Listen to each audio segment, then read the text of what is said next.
I'm Harrison Keeley. Here's what you need to know today. First, a man was shot last night in Catoosa County. The sheriff says it was a domestic altercation on Twin Cedars Road. 2 people were taken to the hospital. 1 had minor injuries. We'll have more details as they develop at timesfreepress.com. A 20-year-old man was shot on Wilcox Boulevard Sunday. Police say Javoris Akins drove himself a mile to a gas station at Holtzclaw Avenue. That's where 911 was called. He was shot in the shoulder and foot and is expected to survive. No suspect has been arrested. President Obama says a high school football player killed while shielding 3 girls from gunfire is a hero. 15-year-old Zaevion Dobson was a sophomore in Knoxville. He was killed as several men went on a shooting spree in Knoxville last week. 1 suspect died from injuries. 2 others were arrested. The IMAX theater in downtown Chattanooga is installing laser projection technology. The cutting-edge system is so new that it's in fewer than 15 theaters around the world. It will cost $1 million to install. It provides sharper images and better colors. It will also replace $30,000 film reels with hard drives.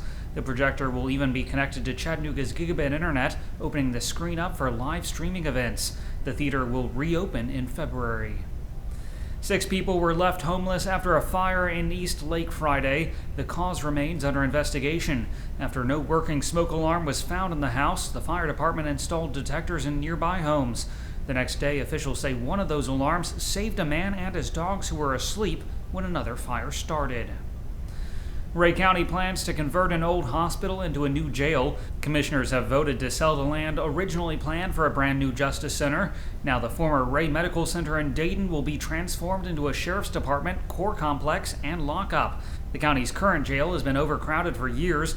It has 87 beds. The new one will more than triple that capacity. Authorities have arrested a man they say tied up and robbed an 85-year-old in Whitfield County. It happened in Rocky Face last week. Now 26-year-old Joshua David Cole of Dalton is charged with armed robbery, false imprisonment, and terroristic threats, among other charges. The city of Dalton can now take unpaid court fines from your state income tax refund. The city is signing up for a state pilot program. People with unpaid fines are given a 30-day notice before their tax refunds are garnished. Engineered Floors is merging with J&J Industries. The combined entity will be the 3rd largest carpet company in the U.S. with more than $600 million in revenue.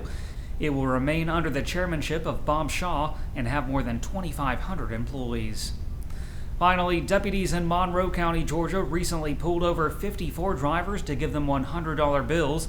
The money came from an anonymous benefactor. Some of the recipients were so moved they broke into tears. However, one driver who cussed out a deputy after being pulled over didn't get the money. Turning to weather, we'll see rain today with a high near 55 degrees. Tonight's low will be around 53. That's it for today's news. Thanks for being with us. You can find more on these stories and breaking news at timesfreepress.com.